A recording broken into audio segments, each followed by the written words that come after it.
Good morning, dear brothers and sisters in Christ. It's so good to be with you here on this Wednesday morning. Today, we're going to uh, once again be on an independent, a standalone study today, daily devotion. But starting next week, we will actually finish up our faithfulness series. We'll be finishing up with Daniel, but to kind of get us ready for that, I did want us to take a look back into Judges, and just kind of looking at it myself this morning and really studying it. We talked about Gideon, and that's where we see the story of Gideon. But actually, right before Gideon, in chapter 3 of Judges, there are some of the first judges that God raises up to help the people of Israel. And so I wanted to take a look at least some of those judges, and we're going to be in, like I said, Judges chapter 3, really verses 7 through 31, which we'll get to see three judges that God raised up for the people of Israel. And while we're looking at those judges, what I want you to see is to see how this interaction takes place, why God raises them up, and how long the people of Israel have been waiting for before they cry out to the Lord. And then also take a look and see how long there is peace in the land. And then from there, what happens after this judge dies. Because we talked a little bit about it with Gideon, but what you'll see if you read through the book of Judges, you'll see a repetition of actions of the people of Israel and how they act. Then they cry, then God delivers, peace, and it's a vicious cycle. It's like clockwork. You can see it. So like I said, I encourage you to read actually the book of Judges to really see the judges that God raises up. Now, there are some hard names in there. Don't worry about that. You can try or guess as hard as you can on those names, but just see how God raises up judges. And we talked about faithfulness. And we talked about, faithfulness really as God's part. God is faithful to his people, Israel, even though, as we've seen, especially in with Gideon and these other topics that we've, David and all those other people that we've talked about, God was faithful to his people. God was faithful to them. However, they weren't. So let's go ahead and get into Judges chapter 3, verses 7 through 31. And 7 starts off with the raising up of Othniel. That's right, Othniel. And it says, "And the people of Israel did what was evil in the sight of the Lord. They forgot the Lord their God and served the Baals and the Ashtaroths. Therefore, the anger of the Lord was kindled against Israel."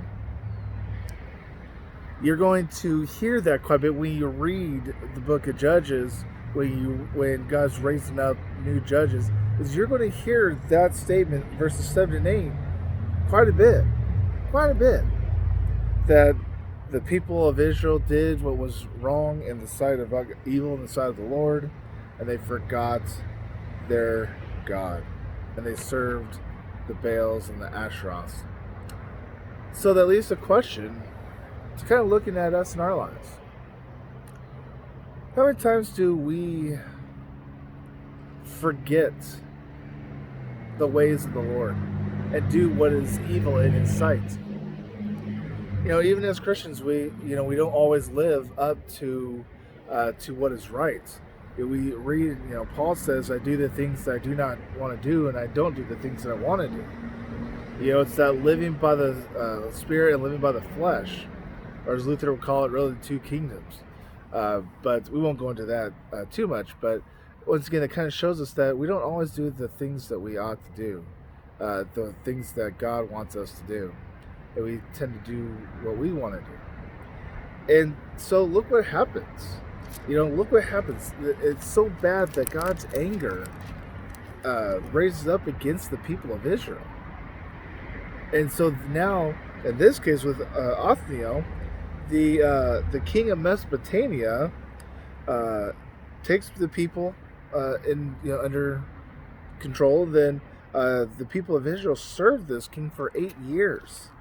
For 8 years, and then I guess around year 8 after this, they're like, "Oh, please save us, Lord! Please save us!" They're crying out to the Lord, and what's the Lord do? He raised up Othniel, and with Othniel, what happens is that he defeats the king of Mesopotamia. Look what it says: the Spirit of the Lord was upon him, Othniel, and he judged Israel. He went out to war, and the Lord gave, here's the word, Cushan Rishathaim, king of Mesopotamia, into his hand. And his hand prevailed over the king. So the land had rest 40 years. Then Othniel, the son of Kenaz, died. So you see how there's 40 years of peace. Well, why is there peace? It's because the Lord's judge was present and the people lived as children of God. But everything's turned around and turned straight to, once that judge died, they reverted right back to their old ways. They couldn't get it. And how much true is that with us? We tend to turn from our ways and go back to our old ways. We see that simply with people who suffer from, say, drug addictions or alcoholism or whatever kind of case it is that they don't necessarily want to do that anymore, but it's a vicious cycle. Or even say those people who maybe beat their kids or whatever the case may be. It's that maybe it's a vicious cycle that they can't get around. And, who knows? But once again, there's peace, but then it's a hard cycle to break. But we need to keep focused on God and live to God's glory. So the people of Israel, we continue on with this journey with them. Once again, here we go. The people of Israel did what was evil in the sight of the Lord, and the Lord strengthened Eglon, the king of Moab, against Israel, because they had done what is evil in the sight of the Lord. Now here with the king of Moab had the people of Israel under control for 18 years. 18 years. Now, once again, I don't know, around year 18, 17, 18, you're like, oh, enough's enough. Oh, Lord, please help us. Please help us. And what happens? They do. The Lord does. He raises up Ehud, to deliver the people of Israel out of the hands of Moab. And now Ehud is my kind of guy. I'm left-handed, and so are some of my kids. But Ehud was left-handed, and that was actually an advantage because of how he would deliver the Israelite people over to be free from the Moabites. And what he does is that he sticks you'll read this. He sticks a blade, like a sword, a blade in it on his right thigh, so that he can grab it with his left hand, and what he does with it is he puts it into the king's belly, and our text says that he was a fat man, and that it basically engulfs the blade, and so through smart thinking of Ehud,